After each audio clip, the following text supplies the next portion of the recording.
gentlemen, welcome once again to the No Sell Podcast.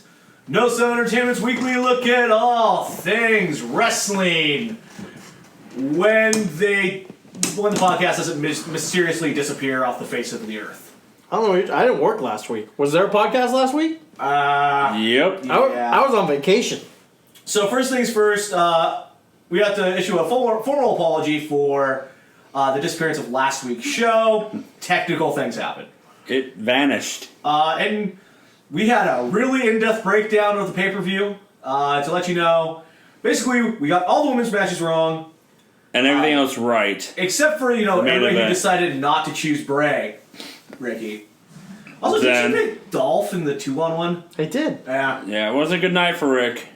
And then we had a really in-depth breakdown of our Portland trip up to Raw. That was a lot of fun. Yep. Pictures available on the facebook.com/NoSellEntertainment. But let's go ahead and get into this week's show. Because I am the voice of a generation, the only Soshi Jeff Mack. With me as always, dashing Joseph Lessel. Hey. The savior, Richard Marzai. Hello. Wow, there's just so much energy. Hopefully Corey can pick it up. Oh wait, Corey's not here. Corey? Or no. No, that's dirty clothes. Wait, if Corey's not working, I'm not working. I'm out here. No, we actually need at least 3 men here to pull this one off. Because we're a three-man band? Yeah, the Human Wrestling Database, Corey Mack, not here with us this week. Last I heard he was heading to Cincinnati. He was. To the Cincinnati City Zoo to hold vigil. Because unfortunately the thing we have to lead off this week with is a large amount of deaths in the world of wrestling. The first one that we're going to go with is George the Animal Steel passing away. Ow now, brown cow. Again, the Cincinnati Zoo thing is on an old Saturday night's main event. Him and Gene did a promo from the Cincinnati Zoo that's absolutely great, which you can hear about on the Retro Review Machine. They'll hear on SoundCloud, iTunes, YouTube, and NoSellEntertainment.com. One of the better characters of the Silver Age, that early 80s, mid-80s WWE. Bald-headed man, green tongue. All sorts of body hair. All body hair. Personally, favorite rivalry was with him and Macho. Oh, that was good, because he loved Elizabeth. Yep. Absolutely beloved in and out of the industry. Oh, yeah. He bit up turnbuckles and destroyed them. Oh, yeah. That was his little stick. So, yeah, absolutely. He had a long life. He had a great career. He had never a champion of any sorts, but really just a great character. Comic relief type character. Yes, and from everything we could tell, both in and out of the industry, everybody absolutely loved him. The second one, which was very out of nowhere, a name I hadn't heard in quite some time, Nicole Bass. She was only 52, actually, when she passed. Yeah, Sable's bodyguard when Sable went heel in 98, 99 era. She wasn't on TV for a very long time, I think only about a year. Yeah. With WWF, an absolute amazingly built woman. Yeah. She was a bodybuilder and then went into wrestling. Great heel for that bodyguard role. Mm-hmm. But unfortunately passed away earlier this week as well. And then the one that yesterday caught me off guard was the passing of Ivan Koloff. Ivan Koloff, and this is really where I wish Corey was here this week, because Ivan Koloff is very important in 1970s, 1980s wrestling when it comes to the origination of the foreign heel. Especially in Madison Square Garden. He was kind of Sheik before Sheik. Playing the original Russian villain. Mm-hmm. I just saw him on a couple I think 2 WrestleManias ago. Oh, really? On WrestleMania 6. Oh, the Bolsheviks. Yep. Yes. Him and was it Kozlov? It's Kozlov. Yeah. But somebody again, well renowned throughout wrestling. Also, really one of those guys you think back and like, wait, he's not in the Hall of Fame? For as important as a heel as he is, very shocked that he's not in the WWE Hall of Fame. Observer, I'd have to ask Corey more about his thoughts on that one. But unfortunate, kind of sprinkling through the week there. It was legit like Friday, Saturday, Sunday. No, Yeah. Thursday, Friday, Saturday. Thursday, Friday, Saturday. So it was kind of a downer into the week. Because really, when it comes to what we saw on our televisions this week in wrestling, it was pretty dang good. Yeah. A couple shows were a little dependent on their main events, Chavo. but Oh, that's right. Joe, thanks for reminding me of that one. I didn't know if we got to that one on last week's show, but it doesn't matter. I guess, Doesn't matter. It wasn't here.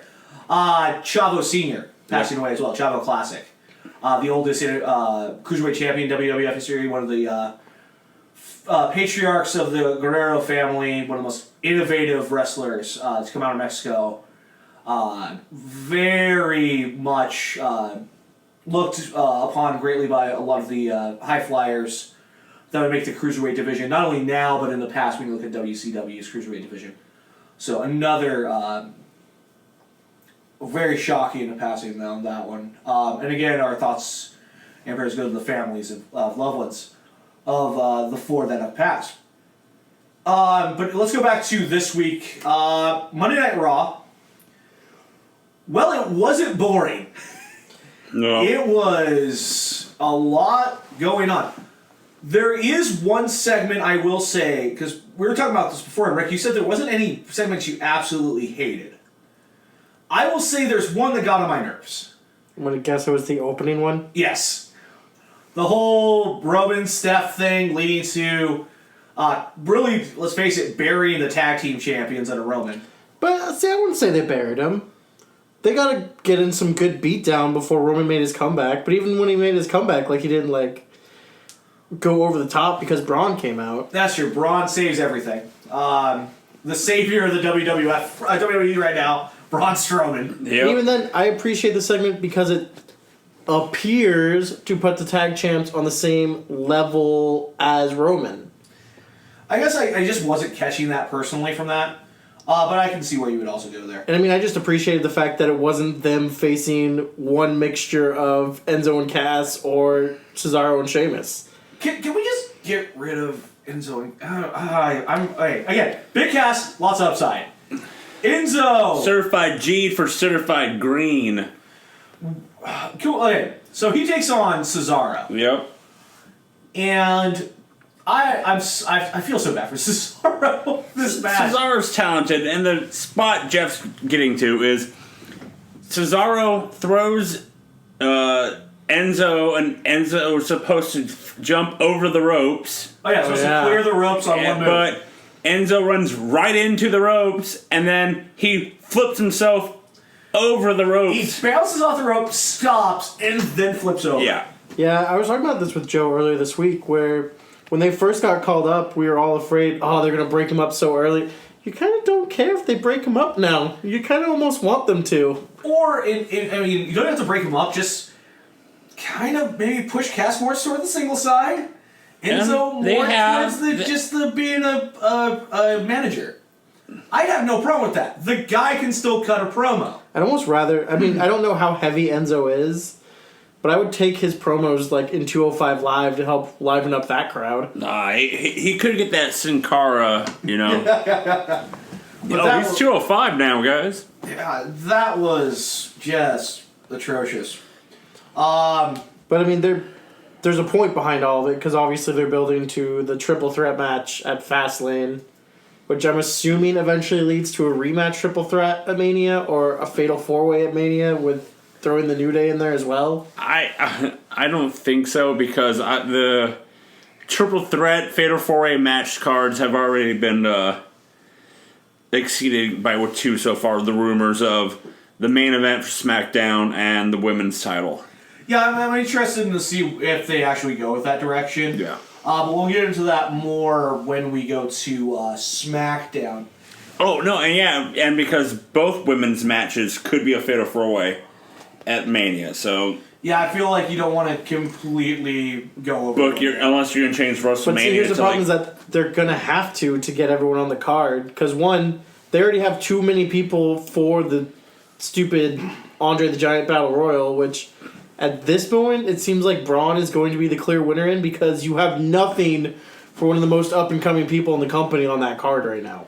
Well, at least the good news is Shaq's not going to be in the Battle Royal. Where Shaq's facing Yeah, because in a Big match Show. with Come Big on. Show. Come on. That's a thing. Oh, speaking of Braun, who'd have thought that Mark Henry could have a great match at this time of year? I loved That it. was way better than I had any right I to. loved it. It was the match of the night. For the first hour and a half, that was the match of the night. That well, Yeah, I think it would be, yeah. until you got to the main event. The main but- event. But Which, hey, good job. You finally did it right for the last 5 minutes, I'd say. Yeah. yeah. Well, We'll get to that We'll later. get to that, yeah. But talking about Braun Henry, Henry was an immense talent, and I don't think he gets enough credit for how good he was. Well, Mainly because he got a lot of shit storylines through his entire career. I think it really picked up that Hall of Pain run. the Hall of Pain run's good because right now we legit just watched his first match Ever. on the pay-per-view War Stories. Available here on SoundCloud, iTunes, YouTube, and NoSellerTape.com. But I mean, you think about the stuff Henry had to deal with in his career: sexual chocolate, Well, that got him over. Mae Young birthing a hand. You know what I didn't mind? The ECW run. Yeah, Yeah. That wasn't guy, bad then. like he had shitty storylines, but he made it good because he did Nation, that was okay, but then he became Sexual Chocolate, that got him over. But then you're in the shit run that is the Attitude Era at that Yeah. point. yeah. And legitimately, a run that never gets talked about a lot was his run with MVP as a tag team. I like that Wow, I run. had forgotten about that. That's because you had MVP had the trunks with, of course, MVP on them, and then Henry got the same trunks he then wore for a long time. That had the world's strongest man. Oh yeah, Moniker okay, I down remember, him. yeah. Well, how could you not? How could you forget that? He was the Kool-Aid Man. Oh yeah, That's true. But man, that match was it good. was good. Braun's effortless lift of Mark Henry was one of the most mind-blowing things I've ever seen. Because he picked Henry up like he was nothing, and then running power slammed him. I don't think he run. He did not. He power slammed. Well, yeah, him. he didn't quite do run. the whole running part, but But I still. think he's saving that when he faces Big Show, whenever Which they comes do. this week, and I've never been so excited for a Big Show match in the past few years. yeah, this is going to be very interesting, especially. I'm not going to lie. I was impressed by Big Show at that house show we saw him at in Eugene a couple weeks ago. I was I'm too. legitimately disappointed that the match Big Show has at Mania is against Shaq and not against Braun. Yeah, this is very true. Like I think I said on the Vantage podcast, I would How not about we call it a mind. Ghost Cast? Ghost for now? Cast. First cast. I said that really wish that Big Show could have it. If Big Show had a title run right now of any title, I'll be okay with that right now. Just that last hurrah before he Ooh, rises a up nice sunset. U.S. title run? That could be interesting. Yeah, I wouldn't mind something like that. That would be Do nice, something with actually. that title. Yeah. Because the current guy is doing nothing. Well, he's too busy having problems relationship-wise, but we'll get to that. The New Day, I think they found their spot. Dude, has anything been so fun with ice cream since, I guess, CM Punk with ice cream? This is, even the last 2 weeks, this has gotten over. This ice cream thing's getting over. And I'm thinking I'm thinking they might already have like legit production of ice cream coming down the line because they're pushing it pretty hard. Oh, yeah. Well, I mean, the last thing they joked about making turned into a legitimate cereal, so Yeah. I wouldn't be surprised. And I know CM Punk tried to do the ice cream, which got over because they made a shirt, Yeah. but Well, it was like when we it were, didn't go anywhere we were after talking like 2 about weeks. on the Ghost Cast, where when we were at the show at Portland, I think that was like the third or fourth biggest problems for ice cream. It was. well, also, their shtick just works so well live comparative to on TV. Very much so. And also, it just shows that you really can't break them up right now Oh, no. I don't think you could ever... because there were rumors. There are rumors going around that they might break the group up in some time, in due time. But Here's my only I problem don't with think it. so. They shouldn't. Well, we've tried Kofi as a single star. He has a ceiling. We tried an early Big E as a single star. I mean, it would be way different now because he actually has a persona comparative to then, so it might work better. Because, I mean, that was the thing with that Big E was, oh my god, he's as boring as bricks. Well, we just watched... Impressive athlete as We hell. just watched Elimination Chamber a couple of weeks ago, and it was like Big E versus...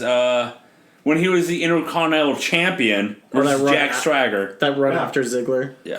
That wasn't a bad It match. wasn't a bad match. I mean, no one ever questioned his wrestling ability. It's just he's boring. Well, no, as he was I boring. was going to get to, his promo work wasn't the best because he would keep changing his voice every week. Yeah. You know, it reminds me of when Brad Maddox called up the Shield as Bane. Oh, yeah. Come out, Shield. But yeah, the whole bit was hilarious. Bo ripping up the ice cream plan, and then just the reaction. That I forget who was actually wrestling Bo. It was Kofi and Was it Kofi?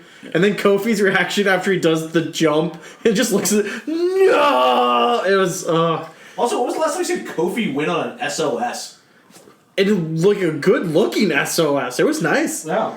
Bo Dallas, we need something for Bo Dallas to do that's a new gimmick. He's grown his beard out, so he might be joining the Wyatts down the line now. Can I legitimately say I'd be okay with a Wyatt family reunion? That'd be interesting. Better than whatever the hell Bo Dallas is doing now, trying to rip off Donald Trump gimmicks. I believe in Bo. The cruiserweight match in the first hour, Gallagher and Dar. It was good. It was fine. I legitimately like the fact that cruiserweights aren't afraid to eat pins. Because, one, Noam Dar doesn't really need to win right now. It doesn't help his shtick. It's almost like how the fact Sami Zayn's not afraid to eat pins. It doesn't hurt you to not eat pins unless you're at, like, the top level. And if anything, it helps you get over with, one, wrestling smarks like us. And the wrestling marks love watching a face get pinned because they want to root for that good guy to get through. Obviously, Noam Dar, not a good guy, but still. Nowadays in WWE, it's let's just beat the shit out of the guy, and the fans should like him. Yeah. If your name's not Roman Reigns. Yeah. And, I mean, Gallagher, of course, building momentum because he has the title match at Fastlane against Neville. And I know, like, Corey hates the fact that this thing is happening because obviously Gallagher's probably not going to win. But I've been impressed by Gallagher this first couple weeks. I mean, we didn't know he had it's 205 Live main event, but it's main event potential in him. He's killed it. He has, and in the Ghost Cast I even brought up, he was the only 205 Live guy in the Royal Rumble. It's very true. And he had a couple of great spots there. In the Ghost Cast when we talked about that Fatal 5-Way where he got the number one contendership, which, by the way, damn good match. Oh, yeah. Should make sure you go and check that match out if you haven't watched it. Also, watch 205 Live. It's really bloody good. Oh, it's so good. This week was, like, their worst episode probably of the new year. And I still like Yeah, it's still a really good episode. It's just everything else has been so good. The thing about the Cruiserweight I really liked was that even the announcers are now going, Alicia Fox! Oh my Yeah. god. God, that was good. And the second match for the Cruiserweights of the night was Tozawa and Daivari. Ah! Oh, and yeah, the chance getting over, by the way. Oh, yeah. Tozawa is going to be one of your top guys. He's that damn good. Also, Daivari is just a completely perfect put-over guy. What am I trying to think of the term for? What? Oh, Jobber. jobber. And, In-ring specialist that Something jobs. like that, yeah. enhancement talent. Kind of, but that still feels like jobber. There's a term for it, I can't think of it right now. But, like, he's so good at making other people look great. Oh, yeah. To be perfectly honest, I mean, I think the best person with this has always been Jericho, making the other guy just look like $1 million. Well, yeah, but because he's not at that. I would almost. It feels kind of like Kendrick's run in the E a few years ago, where Kendrick literally would never win. Yes. But everyone would look great against Kendrick. You got a couple guys like that can really help put people over. That's going to be huge. You had a Sami Zayn Rusev match, So good. which was So good. ooh, Sami Zayn 2 weeks in a row, fucking killing it. Oh, and then it got better. So, the match Watch the match. It's damn good. It's good. Yep. Sami Zayn wins with a out of nowhere Haluva Haluva kick. kick. Also, still, no move is protected more than the Haluva kick. Oh, no. No At one this point, kicks yeah. out of the Haluva kick. But earlier in the night, there was this sit-down interview with Samoa Joe and Michael Cole. Which was also fantastic. Samoa Joe fucking Killed it. That was a NXT, training class of how to do promo class 101 right there. Oh, screw with that NXT training class. That's a main roster should watch that and figure out how to do a goddamn promo class. He did everything perfect, but one thing he said is he's not a Sami Zayn. He's not just happy to be here. Yeah. And Sami Zayn kind of took offense to that, and because he's talking to Graves, I think it was after the match, right? Yeah, mine. It was one of those three guys. On the ramp, because they do this weird post-match interview. Which I kind of like. I liked that particular. I like it when they're at the top of the ramp, better than Not in ring. in the ring. It kind of Yeah. feels weird for the... In the ring is weird, but top of the ramp, I like that. Because when they started the brand split, they started doing the in-ring promos after match, which they used to do back in the day. But you could tell that it wasn't for the audience; it was just for television. Yeah, and this kind of gives it a better feel to it. Yeah. But also kind of gives you more of the, again, actual, sports side of things. It makes it feel like a post-game interview. Yeah. And, he talks about, hey, Samoa Joe can kiss my ass for what he said. Which brought Samoa Joe, who beat the shit out of Sami Zayn. Then put him in the. Put him in the light board Yeah, and then he broke the light board. on the entrance. That And was then freaking brilliant. Put him in the clutch to pass him out on stage. So it appears, Fastlane we get Sami Zayn versus Samoa Joe? It was Thank supposed to be, you. Seth Rollins, but yeah. I'll take it. I'll take this, no problem. Because, this probably means Joe's at least going to win, because he probably would have lost against Rollins. Yeah, because that would have set up the stepping stone for Triple H at... or there would have been shenanigans, one of the two. And I guess it's going to turn to where Jericho probably just won't be on television until he shows up at Fastlane to fuck over Owens now. As we'll talk about why that happens later. Well, let's go ahead and get into that, because that's really... We only have two things left. One's the main event, and one's the Festival of Friendship. First of all, that hat, Jericho, that hat, so fucking good. Oh, man, the entire outfit was awesome. What a douchebag. That was so good. Comes out with all the showgirls. He's playing it up. The music. Oh, the music.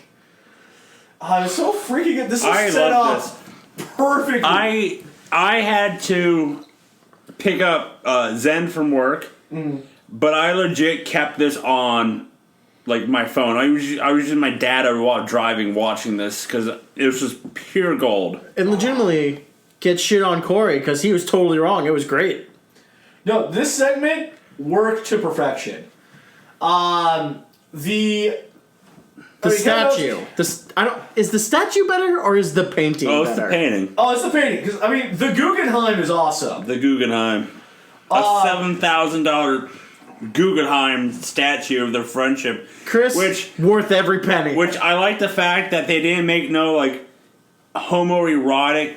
No, there's nothing. Nothing came across of it as homophobic. Yep. It was so refreshing. Even the segment where, the reveals the painting. It's like, Chris, I can't put this up in my house. I have 2 kids, and you're not wearing any pants. Yeah, so it doesn't come across as homophobic. It just comes across as, dude, you're naked. I have children. Well, he's wearing the trunks. He's wearing the goat trunks. But see, that, and then the statue where they're intertwined. Yeah. But there's nothing homophobic about it. I'm just like, because as soon as I saw the statue, I'm like, oh god, here it comes. But I also like the way they set this entire thing up. Because earlier in the night, they're in the back talking about the festival, and Triple H had arrived with Samoa Joe. He comes over and he wants to talk to Kevin. Just Kevin, not. And you see Kevin when he comes out. It's obvious they had to talk about this. It's obvious that, well, to put it back to the Monday Night War Stories, available here on SoundCloud, iTunes, YouTube, and NoSolderTournament.com. Hogan gets rid of his friends at the beginning of the NWO. Mm-hmm. Chris, you gotta get rid of your weaknesses. Kevin, you gotta get rid of your weaknesses. You have to get rid of your best friend. Because you can be nothing but a hull against you. I didn't pick that up from that segment. I just figured, Triple H was in the building for the first time in a while. I He's talking to honestly his think champ. it's because we been watching Yep. all these NWO segments with the birth of the NWO, and it just tied perfectly to each other. Yep. Well, there's the rumors of the Triple H power group of NXT stars coming up. Which I have no problem with whatsoever, Not one especially if eventually it leads to Bobby Roode. Well, I think we also talked about it a while ago. Like, we talked about, you need a power group. Why wouldn't you do a Triple H power group with all of his big names, big star guys? We might have talked about that on the Ghostcast. I think it was Ghostcast. No, this was Or like a Friends. month or so ago. But I know, you can go back and listen to the other ones on YouTube, Let us know. SoundCloud, iTunes, and NoSellTever.com. But I didn't see it coming, to be honest. I thought this was going to be later. Down the road. I thought it was at Fastlane, like he loses and then he blames Chris, and like, or it was going to be the Raw after Fastlane. I was thinking it was going to be at Fastlane via the Owen screws Jericho out of the title, Out of the U.S. out of the U.S. title, and then vice versa that night against Goldberg. Okay. But on Monday, it was perfect. The Fucking Magician. Friendship the Friendship. Magician. Friendship the Magician. Kevin, Chris, I got my 8-year-old son a magician kid, and he does this so much better. Where'd you find him? Craigslist. Craigslist Magician aside, I really appreciate it, and I've got you something. Here, I know it's not much, Well, but I got... you're skipping over something. Fucking Gilbert. Oh, God, the Gilbert segment. That's right. This is when I picked Zen up. The last gift Chris got Kevin was Calling out calling out Goldberg. Goldberg. But this is the one thing I didn't like about this was that Chris looks up the ramp and goes, Goldberg, come out here because you're going to get... And then they go commercial. And they come back and he's still in freeze frame like, it. You did? That was brilliant! You didn't like that? No, That was great! I loved that. I just didn't like the commercial. No, that's the whole point. He held that pose for 2.5 minutes. Yeah. And then hit the punchline. I didn't even catch they didn't say it before commercial break. And then saying it when it comes back, I'm like, oh my god, it's so brilliant. Also, if he held that in front of the live No. crowd the entire time, that is one of the greatest things of all time. I just didn't like that they put the commercial. Like if they didn't have it after, what the fuck was the commercial? I just didn't like the commercial being. I liked the entire promo. I okay. just didn't like the commercial being in this segment. But it was a perfect way to use the commercial. yeah, Exactly. yeah, it is a perfect way for him to go. It just I didn't like. It's like why? Well, I mean, some of it was just because it was such a long bit. It's a huge segment, and you have to have a commercial break in there. I don't think I've ever seen them move a commercial break into a segment better than that. Yeah. Well, yeah. I just didn't like the premise of it. I'm not saying I But yeah, love so the entire we thing. get to all that. Kevin only has his one gift. He wasn't prepared Poor for all, Gilbert got his ass kicked though. Oh, Gilbert got yeah. for all the extravaganza. But, well, before he gave him the gift, Jericho cut a completely out of kayfabe, realistic, I've loved these past few months. Like, that felt totally genuine. This to is me. Oh no, that Best- was there's a bit of shoot there. That This he's is the actually best really year of his yeah. career. And it's because of you. He loves him. Yeah. So Kevin hands Chris the gift.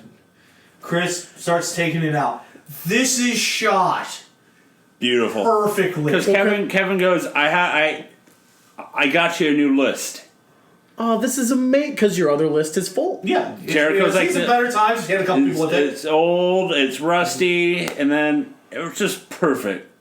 and he's picking it up. And of course, from where the camera is, he pulls it up at an angle. He's going, pointed up angle, and you see the back of it start to. Well, before he does that, because he opens the box and he just goes, well, why is my name on it? And then he pulls it up. He starts lifting it out of the box, and on the back, the list of. KO. KO. And then Kevin attacks. Kevin beats the ever living shit out of it. Does anyone do a betraying their friend beatdown better than Kevin Owens? He's done it multiple No. times. No, this is absolute pure fucking gold. I love this segment. And then throwing him at, God, the broken glass at the end of it. You're just like, oh, God. Throwing him into the Geritron 7000. I like the memes after. It's like it had 2 weeks left before retirement. I think the favorite one I saw was DIY on Twitter. dude, yeah. Oh, God. Gargano just grabbed the television. Nope, you don't get this anymore. Before you get any ideas. Well, in the Ghost Cast, they bring up that we did is that they announced a Festival of Friendship, and then Gargano and Ciampa I think we have invitations to this, and I think our then invitations got lost in the mail. on the next Monday, I guess we got lost in the mail. Then the betrayal happens, and they're like, "I'm sure happy we didn't go." Exactly. They played it perfectly online. But no, that is an amazing segment. Well, the only weird thing of it is that I guess technically it's a face turn for Jericho. Oh yeah, totally. It's not like Owens just went from heel to uber heel or something. It was a face turn. The only thing that bugs me about the entire thing is the instant turn of Idiot McGee on commentary to being in love with Jericho and feeling so bad for him. It's like, all you've done is shit on Jericho for months. Saxton? Yeah. Yeah. You watch him get his ass kicked and now suddenly you're, feel so bad for Jericho. Be worse at your fucking job, Saxton. Like, Graves felt legitimate through the whole thing. Like, Kevin, how did you do this to your best friend? And then Saxton, oh my God, Chris, I feel bad for you. The fact that Corey Graves, as the heel commentator, is even feeling bad for Jericho is so good there. I would say the one meme that came out of this that sucked was the Titanic, My Heart Will Love. I was just like, no, this because Owens throws Jericho into the Jeritron, and then the music hits, and it's just like, no. It's brilliant. But as Corey said, this was probably the best segment he has seen in like 10 years. And continuing to... I mean, they have step backs, but KO has been booked way better the last month comparative to every other part of this championship reign. Oh, yeah.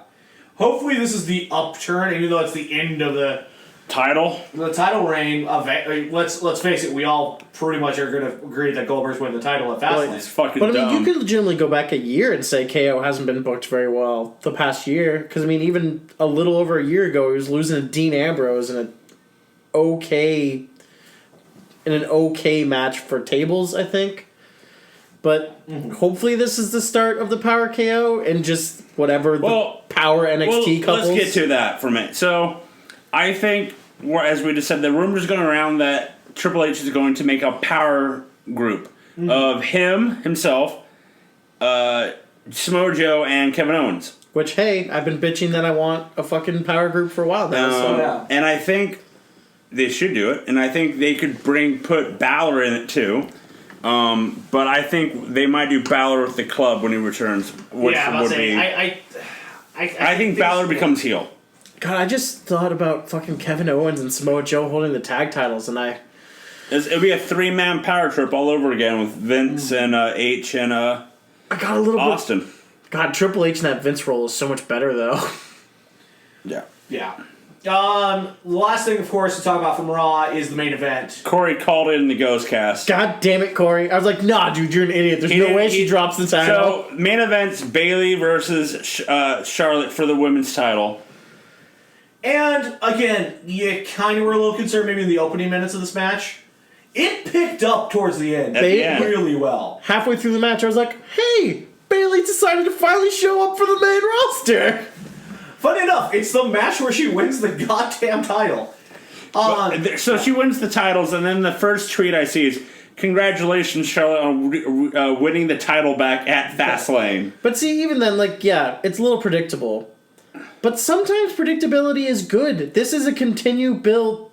Didn't we just see that? This is a continued build that works for Charlotte winning the title at pay-per-views. And I like that. But it's just the common thing that she's going to lose her first pay-per-view at Mania. That's the thing. That's what's coming to. I'm starting to think she won't lose at Mania this year. She is. Because I think the only way that would have made sense is for Bayley to win her first title. That would have made it bigger. Now, I think you have to continue Charlotte as this power player who doesn't lose at pay-per-views.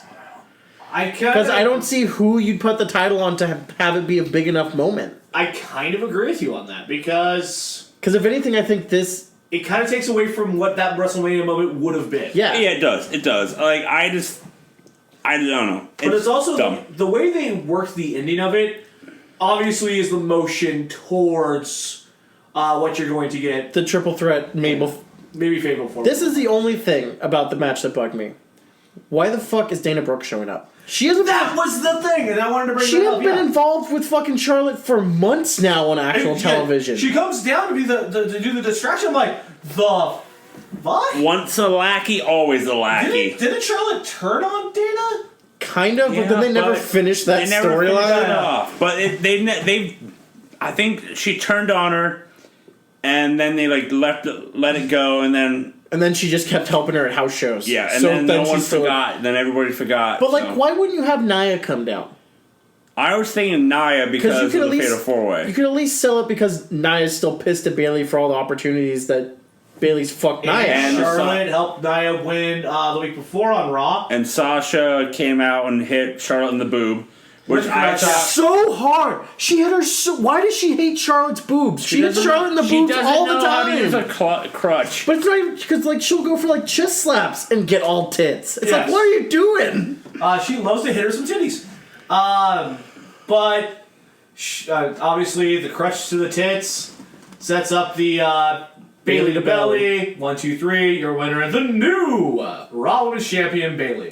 First person in to hug her is Sasha. I kind of thought maybe the turn was going to come there, and I kind of wanted it to, but I mean, obviously it'll come down the line. It's probably a Mania type moment for Sasha to fuck over Bailey, but see, that might actually be what happens at the Fatal 4-Way now. Is Sasha fucks Bailey at Mania, I'll watch that. and Charlotte then retains because of it. Who's the fourth? Probably Nia. Nia. Nia. Yeah.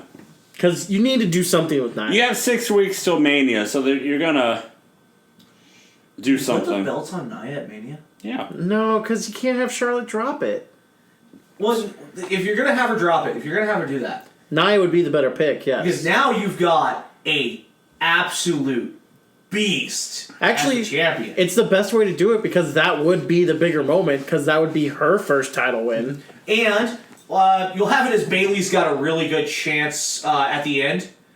But Sasha cost her at the end. You know with the turn. what you do is you have Bailey take the pin, then Charlotte can go on that rant that she's never fully She lost. never fully lost Yeah, it. oh, See, yeah. I like that Oh, too. yeah. So Sasha fucks her over. Nia gets means- the pin on Bailey. Yep. Exactly. And then Alright. Charlotte goes, I'm still undefeated at pay-per-views because I was never actually pinned. You're Oh, welcome, yeah. WWE. We just booked your Let's say women's. she's got match. the cover. 1, 2. Sasha pulls her off. They get into a fight. Bailey to belly turns around. Samoan drop. 1, 2, 3. There we Yep. go. So also, Boom. that's perfect. Go with this. That's 100% what you need to do. It'd be great. But okay, we need to go back to one thing we glossed over. Yes. We've built to a debut for how many months now? Two? It's the Glacier promo shit with Emma Lena. Ooh, that reminds me. There's a thing I'm going to talk about with that. So then Emelina comes out. Oh, you guys have waited so long. I'm going back to Emma. Fuck all of you. And my favorite part of the whole thing is when we cut to the back afterwards, and the gal's about to do the interview with Bailey, and she's like, "Well, that happened." So basically what happened was, during the walkthrough, WWE wants Emelina to be the next type Sable, eye candy, manager type thing. Fucking terrible thing to do with someone who's actually good in ring, And by the then way. Really during good. the walkthrough, they went, we fucked up, never mind, you're going back to Emma. Wait, is the real reason they burn this? The real fucking reason they burn this because of the person they just fucking signed? Oh my god, that's 100% why they burn this. There's a very good chance of that. Oh my god, they fucking Also, was that ever made official? Yeah, 3-year contract. 3-year contract, really? Fucking Kelly Kelly is coming back to the E. They burn this for fucking Kelly Kelly. Probably. Fucking horseshit. Why? Because it's Kelly Kelly, man.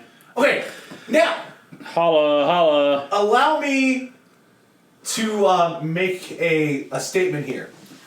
This might be a good thing. Because Kelly Kelly can be a manager and it lets Big Boss Emma come back and we all love Big Boss Emma. Exactly. Waste the shitty gimmick on Kelly Kelly. And give us Big Boss Emma. Yes. I mean, at least then we get a 5th women's wrestler for And Raw. and another reason I think that if this is legit true that she signed, it's because she's like best friends with Maurice. So throw her part of their Total fucking Diva show. Well, yeah, Kelly Kelly is 100. It's like she's the Paige replacement for Totally Divas. Oh yeah, probably. yeah, exactly. So yeah, as much as I think Corey went into epileptic shock as soon as he saw the Kelly Kelly sign, or even the rumor of it. I know producer Zen's super excited for Scream Wrestling to come back. Ugh. Hey, as long as she never She, wrestles, like and gets this arm candy or somebody. the rumor is she has signed a 3-year contract and she is supposed to be going down to the training center in a couple weeks, and she is supposed to be back by summer. Who fucking knows? Well, we'll see what happens there. Well, and the funny thing about that is, WWE did a poll which they botched on because they put Melina on it twice. But they put like, what former diva would you like to return? And it's like Keebler, Wilson, Melina twice, Kelly Kelly, Victoria, and surprisingly, Kelly Kelly is winning it by like 20%. So the entire crew in Stamford, Connecticut went online and voted. Or they just rigged it. Yeah. Oh, I wanted to. Nah, they never rigged those things. Like when they had the pay-per-view based on internet voting, they never rigged that. But that's the best part is when they didn't rig it, and it was a whole thing where they're going to try to put over Roman Reigns on a poll, and then he never won. No. So with that being said, more than likely, if she's friends with Maurice, Kelly Kelly would go to SmackDown. Speaking of which, time to talk about SmackDown. It's unfortunately the only show I didn't watch this week. Which means you missed the main event, which was great. Which the entire show kind of banked on the main event because the first hour and a half was kind of just eh. I heard the opening promo was good. What was the opening promo? Bray Wyatt. Bray Wyatt comes out with as his the new championship. WWE champion. He gets a big "You Deserve It" chant. Which he does. It does. Let's be honest, SmackDown main event includes their opening segment at this point because the opening segment is always the main event at this point. It leads up to it, yeah. Or Daniel Bryan, one of the two. He was in both this week. So, you had what, 3 matches on SmackDown this week? The Yeah. tag match, the women's match. And the title match. Was that it? Yeah, you only have 3 matches. The main event, Wasn't that Mickey James, and the tag match. The main event, well, not half hour of wrestling, took up half an hour, so. No, because the beginning promos, Wyatt comes out saying that we're in the era of the Wyatt now.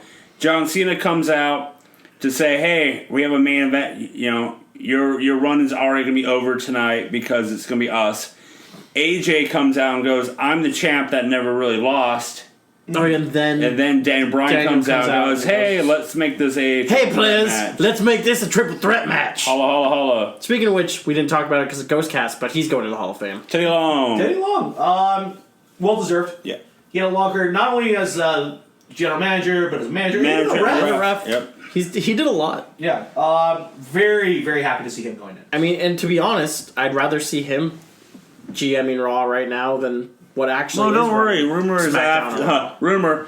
Mick Foley's out after Mania. We kind of saw the sparks of that Ghostcast. start on the Ghostcast. Ghostcast. And I mean, you could kind of assume when they just dumped the rest of the episodes of Holy Foley all of a sudden. Yeah, the last 5 And they're done. They're of done. season 1. Like No, there's they're gonna be not. a season No, 2. there is too much money on filming. Yeah. Which means stop making shitty shows for the network and just make cool sit-down shows and all that type of stuff and Or find a way to get people to watch 205 Live. more wrestling content. Make a UK fucking show, assholes. Do it right now. Before we get to the main event, tag match. How was that? It's good. Ascension versus American Alpha. Joe and I came to a weird assertion this week where we're rooting for the Ascension and we don't know why. We don't know why. We're Ascension marks now. We don't Yeah. know why. I don't. We don't look get at it. We don't get it. We're doing it and we don't get it. Yeah, we're like, I just like the idea of them. Is it to be ironic? No. No. Legitimately, I've enjoyed their run the last 3 weeks. Yeah, I don't know why. We don't get it. We're the ones enjoying them and we don't get it. But It's kind of refreshing to see a new bad team. Mm-hmm. And I mean, bad team of heels, not like they're a bad team. and it doesn't quite feel like they're matching old gimmicks the way they used to be. Like it actually feels like they're kind of their own thing now. They're branching off. I appreciate more. Yeah. But I wouldn't hate them. I mean, I don't think they're going to because I think it's going to be Alpha versus someone else at Usos. yeah. Which, I mean, the Uso promo this week was also fucking gold. But I mean, I don't mind the Ascension getting this minor push right now. I'm enjoying it. Why are Ellsworth and Carmella still a thing? It was so garbage. Oh, that's right. That's what the other match was supposed to be, and then Corbin kicked the shit out of Ambrose. Oh, is it supposed to be? Well, What's going on? It was a backstage segment where Ambrose is looking for Corbin, and he runs across those Ellsworth, and Carmella. Carmella started talking shit about how Ellsworth can kick Ambrose's ass. Basically, it's the one thing.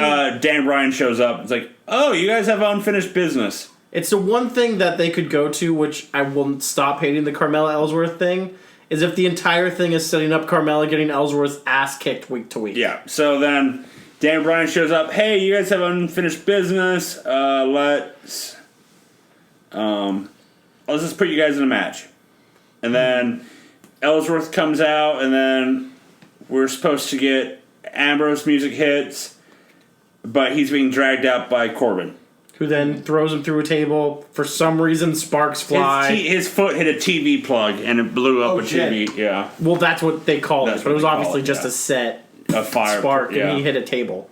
Which unfortunately, once again, someone left some cookies out on that table, Yeah. and Ambrose went through the cookies. People need to stop leaving their food on these tables, because their food's going to waste. But fucking, the women's match. Mickey James, I mean, Sold it. new era, same old shit type situation where they just did a rematch from the pay-per-view. But fucking Mickey James got me fucking hard. Oh, yeah. She gets thrown through the ring ropes, sells that she dislocated her elbow or her shoulder so well, I legitimately bought that she dislocated I bought her it, too, shoulder. because the ref was selling it great, too. And then she Mick kicks for the win. But Yeah. she sold it, so I was like, you bitch. You 100% got me. But, I mean, she is a goddamn crafty veteran. Then another thing that comes up on SmackDown is the Naomi promo, which now we find out that Naomi is injured. Again. Possibly from one of the 2 botched finishers. Yeah. And then, I mean, Bliss kills the fucking promo.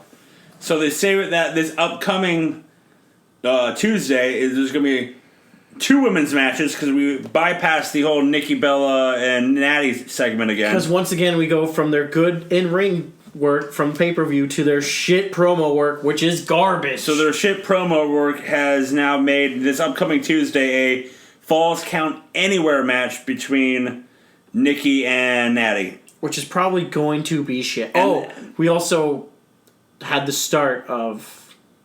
Oh, no, that was for the pay-per-view. Pay-per-view. And then that women's match and the women's title match, Naomi versus Bliss, they gave Naomi a week off to see if the injury is... Healed probably just to check to see what it really is. Yeah. Main event time. Alright, so main event, triple threat match, Wyatt, Cena, Styles. This sounds like it could be really damn good. It was good. It was really damn good. It was good. I'm just going to get to the ending. I don't know if anybody's seen it. But John Cena lets Bray pin him clean. Well, the whole how they got to the finish was really cool. AJ was about to go for the phenomenal forearm. John Cena struggled to his feet and gets pushed by Bray into the ropes, which knocks AJ down. Turns around into Sister Abigail. But, like, the thing I was going to get to is, like, Cena could not wait To get to the back. but he yelled, like, as he's getting pinned, like, you're now, like, You're the main event now. you're a true champion now or something. But it's like, Cena's a wait douchebag. 4 more minutes, and you could say that in the backstage. Instead of apparently all the people who heard you do it in the ring. Because John Cena talks Too much. But seriously, that's a pretty good 2-night run, or 3-night run, technically, for Mr. Bray Wyatt. In 2 out of the past three nights, he pinned AJ once and John Cena twice. Clean. Like not even kind of not clean. 100% clean. Also, is it just me? I mean, we'll get to the Orton bit that came after, which was fucking gold, and I have no idea what the fuck they're doing with it. Is it just me, or did it feel like they're kind of starting to turn to the Bray Wyatt face turn they wanted to do last summer? Almost a little bit, yeah. It's a little bit. It felt kind of like they were like, he's gonna be the face of the Orton heel turn. The Orton stay heel turn. Yeah, because I thought because you would think logically the entire thing would be Orton coming face out of the Wyatt thing, But it might be but it might be the other way around. But I mean, Orton just loves being heel and is so much better as a heel. Oh yeah, he's much better as a heel. But Orton comes out afterwards. They have their showdown, and Orton praises that he is a Wyatt through and through and will not turn on the patriarch. so he will not face Bray at WrestleMania. So another match upcoming Tuesday is a battle royal for the number one contender. And But the promo, but I would say the promo, Randy goes, "I'm not going to face you. You're the man of the house." And then Bray laughs, like, "You get the keys to the kingdom now." Yeah, I didn't really get that. And now they pose. Like, I kind of thought he was going to be like, all right, we'll have the match anyways then. Thanks, bro. But no. One of the things is also it's been announced or leaked that Orton's going to be appearing on Raw a couple of times here before Mania. Yeah. So do we just want to go what the wrestling database?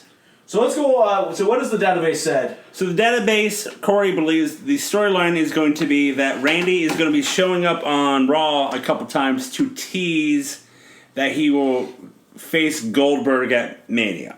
which I would so rather prefer instead of Brock again. Oh yeah, we all would. So the rumor is it's going to be that, but the idea is that overall he's going to pick Bray, and he's going to play the long con, which we've been knowing for a while now that he's going to turn on Bray. But the idea is that Bray's going to know that as well. Mm-hmm. Is not going to be the dumb heel at the end. I've already known this. I have plans. And then the rumor is that we should be getting a Sister Abigail debut, and Eric Rowan should be joining in with Luke Harper, and basically sanity on the main roster as with the Wyatts. And what they always should. Yeah, but the one of the things is with the Battle Royal, it's going to be Luke Harper winning the Battle Royal, and then your match at Mania is going to be a triple threat match. Which then probably will lead to Rowan and Sister Abigail showing up. Yes. Yeah. You gotta find someone fucking good to be Sister Abigail, because she is going to be the power behind that group. I think they got, what's her name? Crazy... Daphne? No, they got... Daphne. That'd be awesome. I know Daphne or Victoria You personally. remember that they, No, guys. like, Crazy Mary or something they signed, who was the crazy person that... Yeah. guys, it's fucking Kelly. Sick. Holla! Oh my goodness. So I just vomited in my mouth. So it should be interesting to see what can happen here in the next couple weeks leading towards that. I mean, it just continues to drive home the point that SmackDown is not, in fact, the main event of WrestleMania. No. So can we Fucking stop Goldberg saying that and- Royal Rumble gets you the main event at WrestleMania? Well, that's because the how whole- often does it not get you the main event at WrestleMania? It's a Besides, title match. That's at the whole WrestleMania. point. but it says you then become the main event of WrestleMania. Well, in the past 20 years, it's like Half the 16 of those Yeah, have 16 out been of main 20, event. Yeah.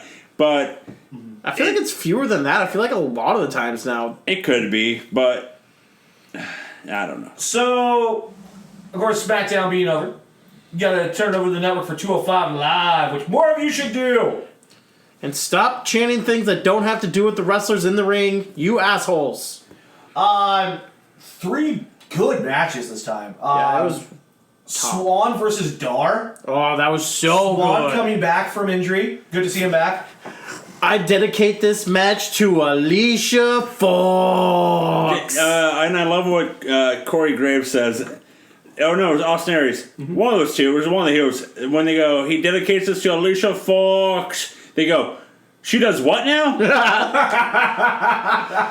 So damn good. Poor Morrow was getting destroyed by Aries in this yeah, he episode. was.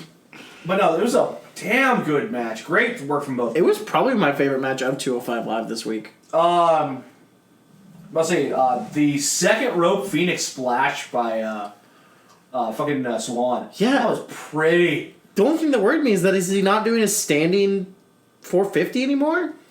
The bounce 450. Yeah. Probably the injury Gotta right now. come back Just from it. wait, We're gonna wait, bring it back. wait. Because I love that move. Also, I love his head kick. Oh, it's so good. At Roundhouse. It's probably one of the better ones. Absolutely brilliant. But yeah, Swan picking up the victory in his return. Then you got this segment, this interview segment with Corey Graves, T.J. Perkins, and Neville, where both guys are in the back in their own spaces.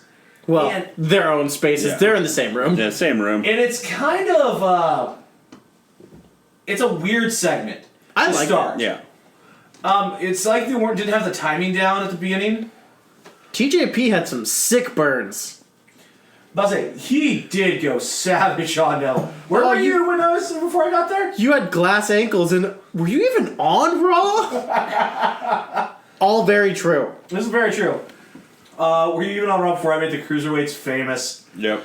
I mean, it's nice to see TJP maybe with the beginnings of a potential heel turn for the future. Well, Or just giving him a thinking- character that's not the gamer shit. I'm thinking we might be seeing a heel turn sometime soon because he is getting booed now. Like the yeah, Perkins, he honey, was the very Perkins- much not over in that main event. The honeymoon is, I believe, over with fans on Well, him. part of it's because his character's so bland and boring. Yeah. Not in sec- the ring, but Second No, match, okay. you've got the return of Grand Metalik.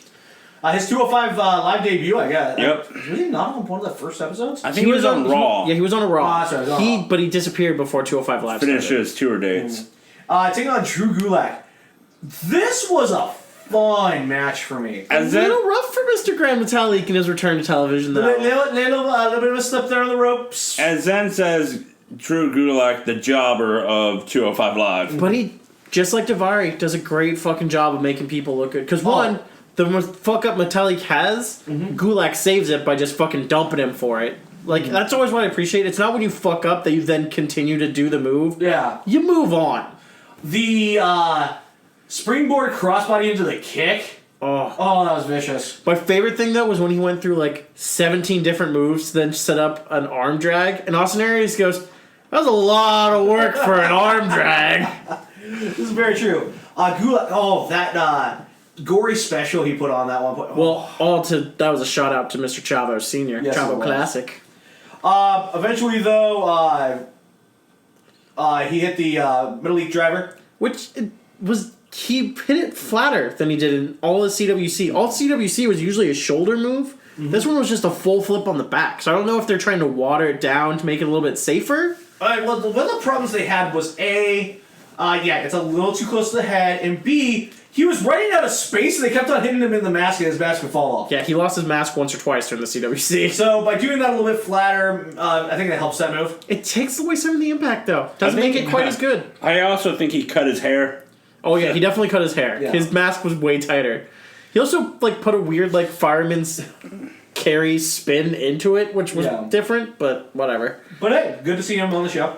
Something I really appreciated, and they haven't done this with any of their other not great English-speaking people, they let him cut a promo and just let him cut it in Spanish, and then had the subtitles. Yeah. We in the Monday Night War stories, Available here on SoundCloud, iTunes, YouTube, and NoSolderDivid.com. they let Juventud Guerrero cut one, and he had poor English, and he just went full Spanish, and Mean Gene's like, what the fuck are you saying?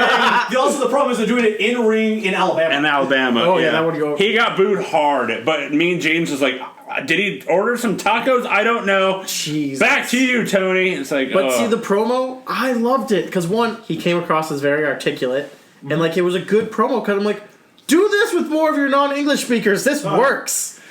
Speaking of lost in translation, Oh, so good. you get a backstage segment with the Brian Kendrick and Kirizawa. nope. And it's like, do you understand the words that are coming out of my mouth? No. I don't like you. It's the new Dean Ambrose nope meme that started. His nope was so good. It felt like he was just nope. Nope. You become my protege. No. I fucking love Kirizawa. I don't like you. And then walks off. And then we get our main event, Neville versus TJP. Again, this is a good match. It was missing It's something not for me. their best match. Yeah. It was missing something. I was a little disappointed in it. I'm not saying it was bad. It's just it didn't live up to what I thought it'd be. Again, it's one of those things where You've seen them have better matches with each other. You've seen them have better matches in this era of what we've had. You would hope for a little bit more. In general, TJP has been very hit or miss with me in ring work lately. Like, some of it just, sometimes he kills it. He's the full-blown man I saw in CWC. Sometimes it feels watered down and a bit mailed in. Again, if you're ranking like where I've got the cruiserweights right now and who I like watching and who I have as my best, he's not at the top. It's Neville. I mean, by far it's Neville. Neville, yep. Gallagher? He is on for mine too. If we're putting in both if we're doing the full package, yeah. Yeah. Full everything. And then, obviously, you'd probably go Tozawa. I'd probably go Swan, because I think Swan's been really good. Three for really me. good. I put Swan at 4. Tozawa? And I put Tozawa at 5. Yeah. Who do you have at 3? Cedric Alexander. Most underrated guy on the card. He is underrated. He needs a better character. See, since the split from Fox, I've actually liked his character. It's been very kind of fleshed out to me. I've enjoyed it. In ring, I don't know if there's anybody better. Oh no, he is by far the best in-ring performer. And the thing about Perkins is, I think what it doesn't help is that I feel like he needs those long matches to get himself going. While he does a 5-minute match, you're going to get that, he has alpha syndrome. Yeah. Yeah. Which is what I'm now I'm calling that. It's alpha syndrome. You look great when you wrestle 20 minutes. If you wrestle anything under that, you don't know what to do. Yeah. He needs a warm-up session. Kind of.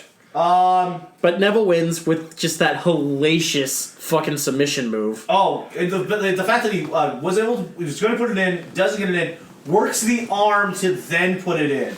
The Rings of Saturn, that's absolutely brilliant. So, that was fun. Then we go to the next night in NXT. And hit or miss, I think is what I would put this at. Oh, easily. It was a weird episode. I mean, legitimately my favorite part of the entire episode was the Cassius Ohno vignette. I would say it's my second favorite part of the night.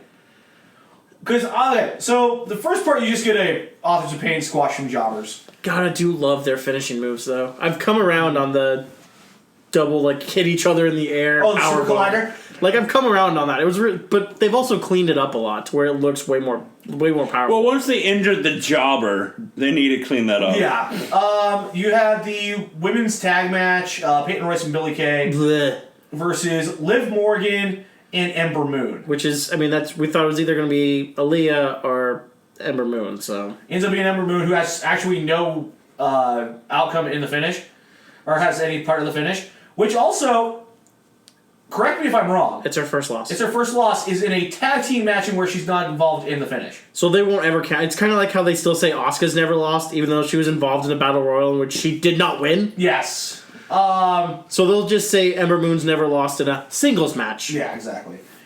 You got again, a little more of the Sanity Ty Dillinger thing. Well, let's get back to the women's thing real quick. Yeah. The thing that confuses me the most is that later Regal comes on and says, women have been great. I need to set up a triple threat match to decide the number one contender. But you don't put the woman who's pinned people the last 2 weeks in the number one contenders match. Because it's Billie Kay. No, the triple threat match is Peyton Royce. It is Peyton Royce, isn't it? It's Peyton Royce, Ember Moon, and Liv Morgan. Why would you not put Billie Kay, who's the better of the two? I don't know. Because Kay looked great in that match. Peyton Royce continues to be a just hack job. I wouldn't go that far, but She botches something every single time she's involved. I would definitely say right now Billie Kay is better than Peyton Royce. Legitimately, I enjoy Billie Kay in ring. Peyton Royce hurts me inside in ring.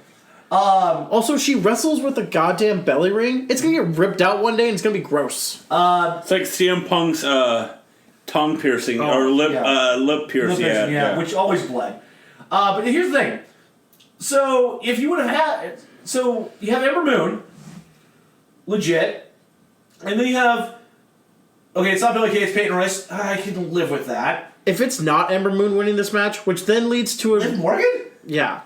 I'm assuming Liv's gonna win so that you can burn off Liv to then start setting up Ember versus Asuka at Mania. Okay, my question is, takeover. if Liv Morgan takes on Asuka, how quickly does she die? Three kicks. It'll be a 90-second match like the last time it was. Yeah.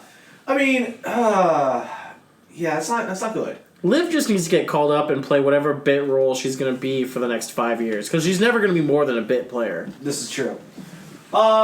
You got the whole recap of the Sanity Ty Dillinger thing, and then you have these backstage segments with Roddy Strong. It was in the Jose. performance center. It was not. It was not good. Roddy's just like, I've helped him because I helped him. I like Roddy too because he's trying to keep it so he can be ambiguous of being a face or a heel depending on where they want him to Wait, go. because at one point he's like calling Eric Young out on it. He's like, I mean, I'd do it too. It's like, what is the point of this? I mean, it's me versus the world. It's Roddy versus the world, but I can't stand the bully. And I don't like unfair advantages. It's like, what? No Way Jose still rough on promo. He's never going to be more than The gimmick. yeah. But I mean, he's also great at that. I mean, I would actually say No Way Jose could probably be called up now, because it'll get over. He'll be hella over, and he doesn't really ever need to be great in the ring. I mean, Santino was always super over. He never needed to be good in the ring, and I would say No Way Jose is better than Santino is in the ring. So It's getting there for sure, absolutely. I feel like No Way Jose would be great on SmackDown. He'd be a great bit character for SmackDown. That would make sense. He wouldn't need to be there every week. He could show up on Superstar sometime or whatever the fucking show that's out there. Main event. Main event. But he would do enough work. We got the DIY promo. Just continuing to set up the future triple threat match. Top guys doing top guy things. There's going to be a lot of fucking multiple way matches for the TakeOver WrestleMania weekend. It really is. You got that Ono vignette, which is really, really well done. What was his music the first time he was there? Was it? Because if it's not what the music was during this vignette, I don't know who's making decisions, but they're making the wrong decisions. It works, doesn't it? Because it was just like, oh no, Well- oh no. I was like, oh god, this is gonna be hyped. I don't know. Was Ono? Well, when Ono was in NXT, it wasn't as big as it was now. So I don't. I know that they have some matches on the network, but I think it was like more of a heavy metal type, fast metal type song. Because I But this feel looks like so much better. Cassius is gonna be in the main event picture after Takeover. Because someone between Rude and Naka is getting called up after Takeover. You would think so, absolutely. Probably Naka? Because, I mean, Naka showing up on Raw the day after Mania would be pretty fucking hype. And they usually do one of those type of reveals the night after Mania. They do like to do those, yes. Last year, it let's just just happened let- to be Apollo Crews. Let's just say, as we said at the Royal Rumble one, whoever loses is see you on Raw. Pretty much, yeah. They just did a good way of selling us off that, but making it seem like, oh my god, and the whole thing of Naka's hurt, but he's not actually hurt. It's like, we get it. He's not actually hurt. Why are you trying to tell us this? We're playing it off. Storyline. I know, and it works, but it just feels so cheesy. Main event for NXT was you got United Kingdom Championship on the line between Tyler Bate and Trent Seven. They actually even referred to the fact that they are tag team partners for Mustache Mountain. Well, I mean, they talked about how he trained him and how And Pete Dunne, the Bruiserweight. Which is really fun having Nigel on commentary. he's so I good. love it. The match took a little to get going for me. I thought the first really did. 5-7 minutes, I was like, oh, this is nowhere near as good as what they were doing during the tournament. And then that second half of the match just goes ape shit It bananas. was good. Really got the crowd to feed off of them as well. I freaking love their entrances. Trent Seven doing the air handshake to everybody in the crowd. Yeah, Tyler Bates not over at all, by the way. Fuck, Tyler Bate is so... Actually, to be perfectly honest, that early part of the match, I think Trent Seven was more over. Yeah, the Mustache Mountain chant was very, very loud. Because, Mustache Mountain. But it also didn't make sense because technically they're both from Mustache Mountain. Yes, it's just the fact that it's the where he's from and the t-shirt that freaking Trent Seven wears. Because I'm like, god damn it, you stupid marks. They're both from Mustache Mountain, you idiots. I'll say, Trent Seven got to hit the 7-star lariat, which looks good. It's not quite Rainmaker good, but it's damn good. So eventually the Cruiserweight division is going to be half people from Mexico, half people from, like, Puerto Rico. Or no, a quarter people Mexico, like a fifth people Puerto Rico, and then half fucking British.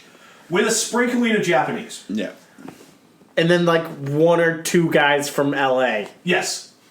Hey, come on. And TJP. He's from LA, technically. I mean, I know No, he's no, from- I was gonna say Cedric Alexander. I think he's from like Baltimore or something. Let's say Swan.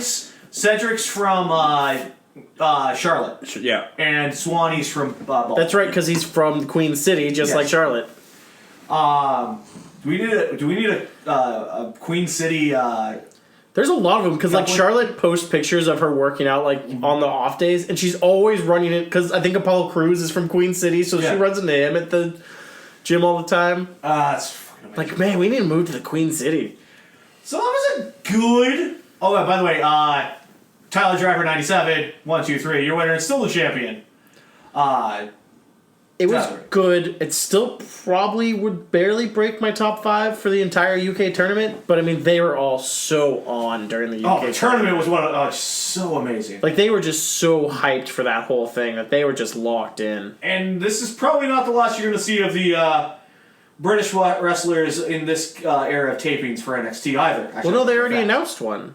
Dunn's showing up sometime soon, isn't I he? think it's next week, and I think it's Mandrews versus Andrews. Dunn. Oh, God. That was Because they did a little backstage segment saying Dunn's putting the entire NXT roster on notice. which didn't air on this episode. It was a web Web thing. exclusive. Yeah. But, like, Oh, is that the one where Regal shows up behind him? Yep. Yeah. and that- didn't I hear Wolfgang's supposed to have a match sometime soon? Yeah, I think so. I would think so, because I think they were all there for the tapings. So, a lot of good stuff to look forward to there. I really hope this is still all leading to a UK show because they all deserve more of their own time. And you could do like Nigel and whoever. Well, Fucking Cole I doubt on because the they're UK. they're gonna have to get a different commentary. Actually, I think it's supposed to be the Evolve, not the Evolve, the UK, the ICW, Well, it could be the ICW guys. because they have a deal with them about showing them on the network. So I think they're gonna use a lot of their broadcasting ability. Maybe. That would make sense. Give them a little bit of extra juice there, money-wise, to boost up production rates, and Yep. that makes sense. Before we cap off this podcast, any news and notes or little tidbits you guys want to get to this week? Jeff, your favorite wrestler might be becoming announcer after he retires. Daniel Bryan? I mean, he did okay at the CW. No, we're talking about R-Truth. I swear to God, Jeff, you ever talk about that again, I will kill you. He was garbage at the CWC. I've never seen that move before! I've seen you do the move! Asshole. So rumors going around that R-Truth is going to start doing commentary for Main Event to see if he can get something out of doing something after. I feel he like Continuing retires. not to watch main event. I feel like it would just be a bad Booker T. But I mean, I think. Well, I think Ron Killings is more articulate than he's made to portray an actual He's- wrestler. he's a goddamn he- rapper. Is he going to be a worse David Otunga? No one. No. Well, that's not true. That's well, Saxton. actually, I'll take it back. There is no worse David Otunga because Nigel has made the dude on NXT actually better. Percy Watson? Yeah, Percy actually works super well with Nigel. I'm very confused by Say this. 5 sentences, that's all you get for the entire show. Basically, and he just and then Nigel just like rags on him the whole time, and it Yeah. works really well. No, R-Truth should be nowhere near commentary. Or a wrestling ring. That's untrue, and you know it. He can retire. That's what's up. There's so many people worse than him in the wrestling ring in the world. I don't want to hear that. He also has those 1 or 2 moves that he hits really well. It's just a rumor, Jeff. Rumor has it. I mean, obviously the people, because one person who wasn't even on SmackDown this week, The Miz.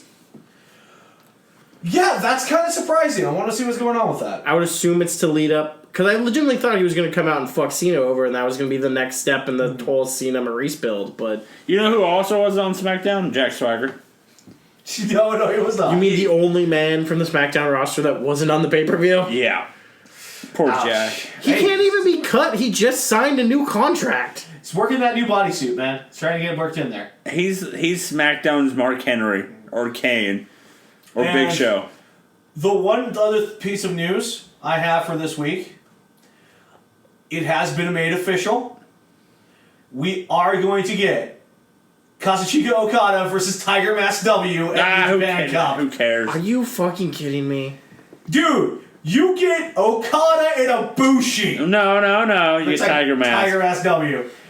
Is Ibushi still playing the fucking mask? Oh yeah, he loves it. God damn it, Ibushi, you weird motherfucker. He shows up once every 2 or 3 months, puts a mask on, and has a great match. What the fuck is... Well, I mean, a kind of great match, because he can barely see most of the time. It's always a triple threat match. It's whoever Ibushi is facing and his mask. That being said, I really do need to watch the anime. I have not had a chance. So we're blowing Okada versus Ibushi on a fucking mask match? Yeah. Fucking idiots. Also, Ibushi's weird. He's just weird. I love him for that. Because I'm pretty sure he's also coming back to the States in April to do Kaiju Big Battle. Probably as a fucking robot. And then he'll probably end up doing the WCPW show and more. As much money as they Bullet have. Club's going there. Yeah, Yeah, Bullet Club that came out this week. Yep. Bullet Club's... I mean, who the fuck knows what that means? Because the Bullet Club is only like 50 people deep at this point. From what I saw from the advertisement, Adam Cole, Bay. Cody Rhodes, and the Young Bucks. So is it just the thing now that right before you go to the E, you show up in WCPW? Yeah, it's kind of a thing. Also, do we want to talk they about Cody? have all the money. How? Do we want to bring up Cody about how he got butthurt again He this got week. butthurt. I heard he had a great match. No, this week. so the guy he was facing, like Yeah. in his promo said like fuck Dusty Rhodes, and rule number 1 with Cody is don't bring Daddy into play, and I understand that, That's understandable. but like he got major butthurt about it. He had to go on Twitter and like rule number 1 when you face me is you don't bring up someone, and I forgot to tell them that. Like, I get it. You know, Dusty is all-time great, and he's your father, but... It's also wrestling. It's wrestling. And if there's anybody who would have understood it, it's probably Dusty. Like, that was why I didn't get why I got so butthurt about the Bear back in the day. It's like, Jesus Christ, dude, get the fuck over And yourself. the thing with the Bear is, they 100% asked Goldie. Yeah, there's hey, no way Goldie No way Goldie didn't know. Yeah, like, there's no way he lets that If happen. Goldie's okay with that, Yeah, it's like your own fucking brother, dude. Fuck off. Well, and the other thing is, this goes back to a shoot interview I listened to a while back. And it was Cornette.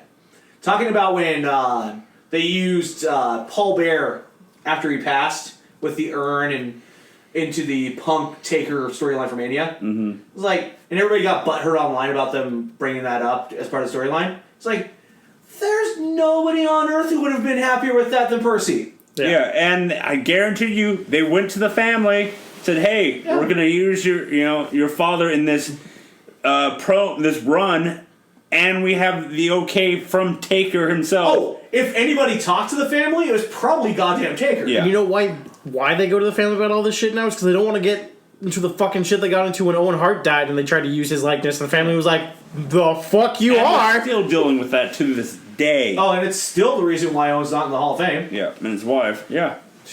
But no, At least it's not Linda Hogan. she's a real bitch. You guys gotta come up with a new shtick for the no sellers this year. We need new shticks for awards. No, she's a real bitch. We have a. We could do this Ricky the Dragon his wife. Oh, She's a real cunt. She's a real cunt. She's a cunt. And She took the nickname in the divorce. She took the dragon nickname so Ricky couldn't use it. To be fair, that's goddamn impressive. How the fuck do you let that happen? We were talking to Corey about that. Nobody knows. But She's a cunt. And That's why Linda men- Hogan, a real bitch. Men always get a prenup. and with that being said, that's our last bit of legal advice from the Savior. We're gonna go ahead and bring this show to a close.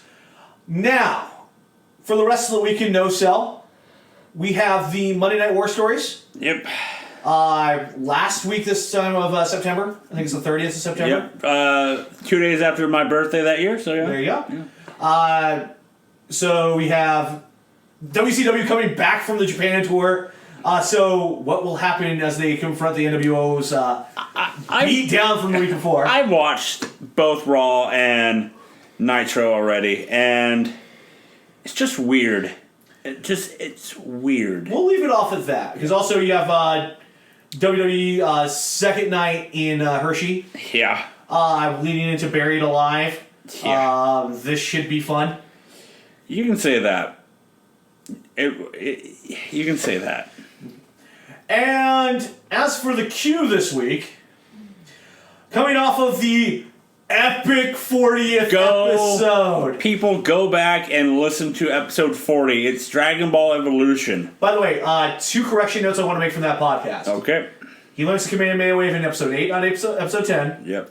And while he does say he's 12 in like the first episode, he says he's 14. He later says he is 12 because he hadn't learned math yet, and he figured it out after Roshi taught him math. Oh, okay. So that's where the confusion came up. So yes, go back and listen to episode 40, Dragon Ball Evolution. We had a special guest, Nick Gray. From the Odd Ones podcast, really fun time with him. It was fun. Thank you again for showing up. I think we have a new podcast coming up of our Dragon Ball Z and Dragon Ball Because now that we forced Zen to start watching Dragon Ball, yeah, and she's liking it. I'd say it's better than the movie. Yeah. So anyway, we'll go back to episode 41. We are in February. It's the month of love. And we figure we should do at least one podcast for that. And yes. I need Joe never to utter the sentence he just uttered ever again. How you doing? Jeff desperately wanted to watch Twilight. Oh yes, Mr. Over here. He's begging. Joe's begging us to watch Twilight. No. All right, boys, calm down. No. We are watching something worse and better.